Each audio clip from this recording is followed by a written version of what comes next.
প্রতিটা রূহ, প্রতিটা মানুষ মালাকুল মউতকে দেখতে পায়। আপনিও দেখবেন, আমিও দেখব।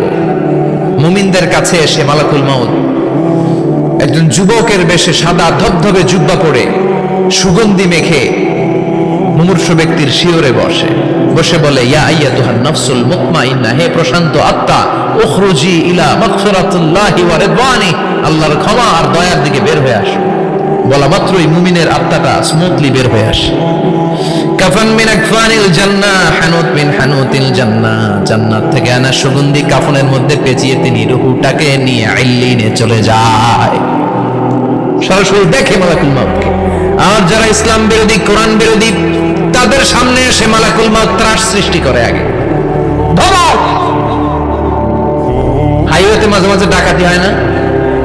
বাসগুলোর মধ্যে যখন ডাকাতি হয়, বাসে থাকে 50 জন, ডাকাত ঢুকে 5 জন। এই 5 জনের ভয়ে সবগুলো পেশাব করে দেয়, কারণ ত্রাস সৃষ্টি করে। এসেই চাইনিজ কুড়াল দিয়ে আগে কুবায় দেয় 4-5 জনের। রক্ত দেখে কি দেওয়ার সব আগে রেডি করে রাখে। মালাকুল মউত এসে কাফের নাস্তিক মুশরিকদের সামনে সেরকম একটা ত্রাস সৃষ্টি করে। ভয়ে লোকটা কাঁপতে থাকে। ওর কাছে ভদ্র ভাষায় কথা বলে না, সুন্দর জামা পরে আসে না, কালো কুচকুচে চেহারা, ভয়ঙ্কর একটা রূপ নিয়ে, আকৃতি নিয়ে ইসলাম বিরোধীদের মাথার সামনে আসে। দুর্গন্ধযুক্ত চেহারার দেহ নিয়ে ধমক দিয়ে বলে, ও পাপাত্তা, ইয়া আইয়াতুহান নাফসুল খাবিসা উখরুজি ইলা গাদাবিল্লাহ, হে পাপাত্তা, আল্লাহর রাগ, ক্রোধ আর গজবের দিকে বের হয়ে আয়। মুমিনের আত্মা বলার সাথে সাথে যেমনি মুমিনের দেহ থেকে বের হয়ে জান্নাতি কাফনের ভেতরে ঢুকে, কাফেরদের আত্মাও কি এরকম তাড়াতাড়ি বেরোতে চায় নাকি?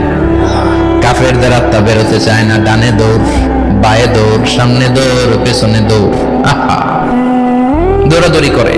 মালাকুল মউত এটাকে টেনে হিচড়ে, একটা জীবিত ছাগলকে জবাই না করে তার চামড়া উল্টা দিকে টেনে হিচড়ে বের করলে ছাগলটা যত কষ্ট পায়, এর চেয়ে কমসে কম 70 গুণ বেশি কষ্ট দিয়ে কাফের মুশরিক আর গাদ্দারদের রূহ কবজ করা হয়। আল্লাহ, এই পরিস্থিতি থেকে তুমি আমাদের বাঁচাও। মুমিনদের রূহ যেমনি কবজ হয়, ওইভাবে রূহ কবজের ব্যবস্থা করে দিও। ইমানের মৃত্যু নসিব করে দিও, শাহিদি মৃত্যু নসিব করে দিও। আমাকে শহীদ করে সেই মিছিলে শামিল করে নিও, যে মিছিলের নেতা মীর হামজা খোবায়েবে খাব্বাব,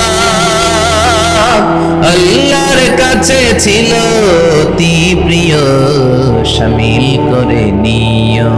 আমাকে শহীদ করে সেই মিছিলে শামিল করে নিও। পড়েন আমিন। আরো জোরে পড়েন আমিন। তার মানে বিমান দুর্ঘটনায় হোক, কিংবা লঞ্চ ডুবিতে হোক, কিংবা আগুনে পড়ে হোক, কিংবা আত্মঘাতী হামলায় হোক, যে যেখানেই মারা যায়, কবরের 3টা প্রশ্ন তার জন্য আছে না নাই? ইসলাম বিরোধীদের জন্য প্রশ্ন 3টা, আপনারা যারা মুমিন তাদের জন্য 4টা। আপনাদের জন্য একটা বেশি, আলহামদুলিল্লাহ। কোন কবরে এসে প্রথম প্রশ্ন করবে, মুনকার নাকির যখন চলে আসবে, 40 কদম যখন আত্মীয় স্বজনরা লাশটাকে কবরের মধ্যে দিয়ে 40 কদম চলে যায়, তখনই ফেরেশতা চলে আসে। আহা, শেষ, সব শেষ। এসেই পরীক্ষা শুরু। মার রব্বুক, তোর রবের নাম কি? চিল্লায় বলেন, আমাদের রবের নাম কি? আমরা বলবো রব্বি আল্লাহ, আল্লাহ আমারে রব। দমে দমে তনু মনে তারি অনুভব। পড়েন, আল্লাহ আমারে রব। তোমার দুনিয়াতে আমি যেদিকে তাকাই, অথই নিয়ামতে ডুবে আছি সবাই। পাখপাখালির গানে শুনি তাসবিহ কলরব, তাসবিহ কলরব, আল্লাহ আমারে রব। প্রথম প্রশ্ন, তোমার রব কে? আমরা বলবো আমাদের রব আল্লাহ। দ্বিতীয় প্রশ্ন, ওমা দীনুক, তোমার ধর্মের নাম কি? আমরা কি বলবো?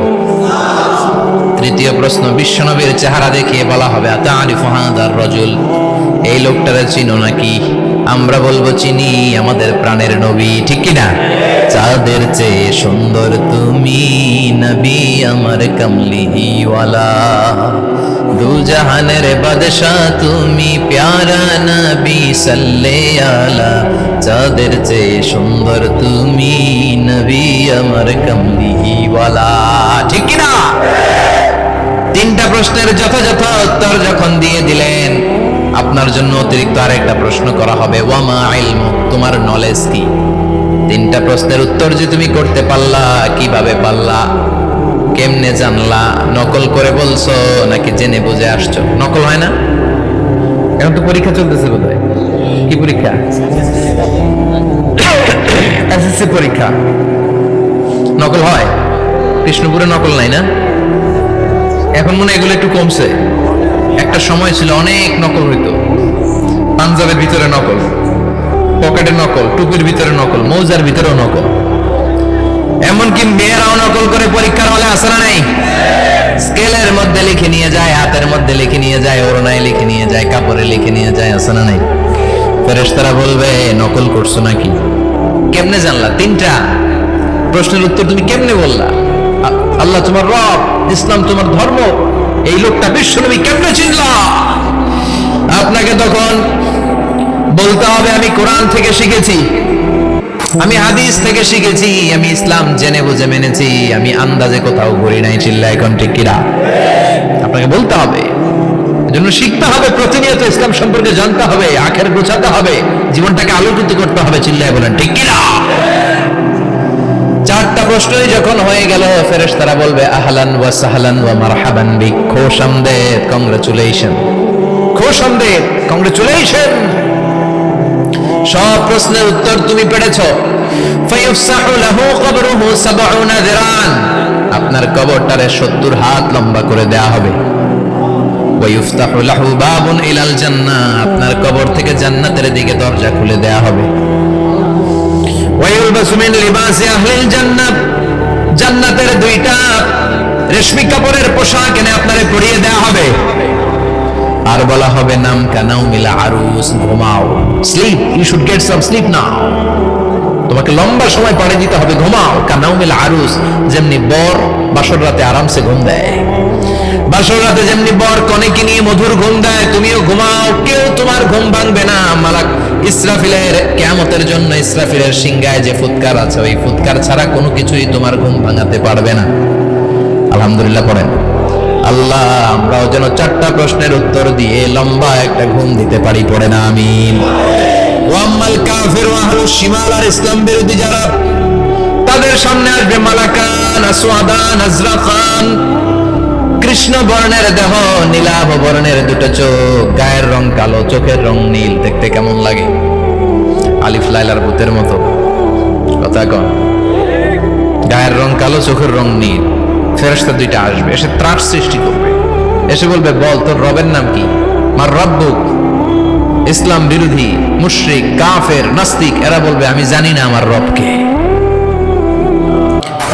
আমি জানি না, আমি তো আজীবন শুধু চেয়ার করেছি, মদ খেয়েছি, আমি ধর্ষণে সেঞ্চুরি করেছি দুনিয়ার বুকে, আমি টেন্ডারবাজি করেছি, চাঁদাবাজি করেছি, আমি মাস্তানি করেছি, আমার দাপটে এলাকার ইসলাম প্রিয়রা বাসায় ঘুমাতে পারে না।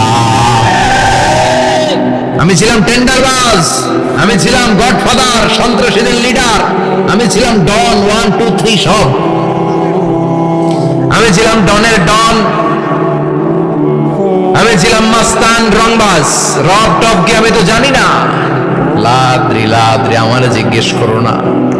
আবার প্রশ্ন করা হবে ওয়ামা দিন, উত্তর ধর্মের নাম কি? বলবে লা আদরি, আমার কোনো ধর্ম নাই, আমার কোনো ধর্ম নাই, আমি শুধু মৌজ মাস্তিতে ছিলাম, আমি আনন্দ ফুর্তি করেছি, ইসলাম নিয়ে আমার মাথা ব্যথা ছিল না, আজীবন ইসলামরে আমি বাস দিয়েছি। চিল্লায় বলেন ঠিক কিনা?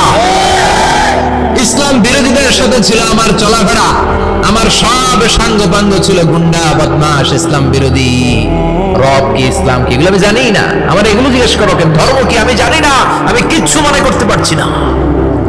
3 নাম্বার প্রশ্ন করা হবে আচ্ছা আরিফু হাযার রাজুল, দেখো তো এই লোকটারে চিনো কিনা? কয় না, চিনি না, তবে মনে হয় এই লোকটারে দুনিয়ার বুকে আমি গালি দিতাম, এই লোকটার বিরোধিতা করতাম, ব্লগের মধ্যে এই লোকটার ব্যাপারে কুৎসা রটনা করতাম, এই লোকটার কার্টুন বানিয়ে আমি হিংসা ছড়িয়ে দিতাম, এই লোকটার ব্যাপারে আমি এলাকার মধ্যে অপপ্রচার চালাতাম। ফেরেশতারা বলবে তাই, এই ছিল তোর ডিউটি, দাঁড়া এখনই আমাদের খেলা শুরু, এখনই শুরু। ফায়ুতরাকু বিমাতারিক মিন হাদিদ, লোহার একটা হাতুড়ি দিয়ে মাথা থেকে পা পর্যন্ত পিটানো হবে, পিটিয়ে ওর গোশতের হাড্ডিগুলোকে থেতলে ফেলা হবে। ওয়ায়ুকালু লিল আরদি ইলতাইমি, কবরের দুই পাশের মাটিরে বলা হবে এবার দুই দিক থেকে তোরা চাপ দে। চাপ দেয়া হবে, ধাক্কা ধাক্কি করেও সে সুবিধা করতে পারবে না। মাটি আস্তে আস্তে আস্তে আস্তে দেহের দুই দিকে লেগে এমন জোরে দুইটা চাপ দিবে, ফাতাখতালিফা আদলাউহু, তার ডান পাশের পাজরের হাড্ডি বাম দিকে ঢুকে যাবে, বাম দিকের হাড্ডি ডানে চলে যাবে। বিষ্ণুই বললেন এই হাতুড়ি দিয়ে পিটানোর শাস্তি, কবরের চাপ দেওয়ার শাস্তি চলতেই থাকবে হাত্তাল কিয়ামা, কিয়ামত পর্যন্ত। আল্লাহ এই কবরের শাস্তি থেকে আমাদের বাঁচাও। আমরা এই আযাব পেতে চাই না, আমরা যেন ঠিকভাবে কবরের 4টা প্রশ্নের উত্তর করে দিয়ে লম্বা ঘুম দিতে পারি। আল্লাহ তুমি তৌফিক দাও। এজন্য আল্লাহ বললেন গোলাম দুনিয়া নিয়ে পাগল হয়ে থেকো না, এই দুনিয়ার জীবন আসল জীবন নয়, আসল জীবন হলো কবরের জীবন। জোরে বলেন ঠিক কিনা? এই জন্য মাঝে মাঝে কবরে যাবেন, কবরস্থানে দাঁড়িয়ে চিন্তা করবেন এই জায়গায় আমারও আসতে হবে। দিন যাবে, রাত আসবে, বৃষ্টি হবে, শীত আসবে, কেউ আমার দেখতে আসবে না, একা থাকতে হবে। একা, বড় একা, অন্ধকার, বড়ই অন্ধকার। ওই কবরের জীবনের সামান গোছানোর দরকার আছে না নাই? ওই কবরে সুখে শান্তিতে থাকতে চাইলে নামাজ পড়ার দরকার আছে না নাই? কোরআন পড়ার দরকার আছে না নাই? ছেলে মেয়েগুলোরে মানুষের মতো মানুষ করার দরকার আছে না নাই?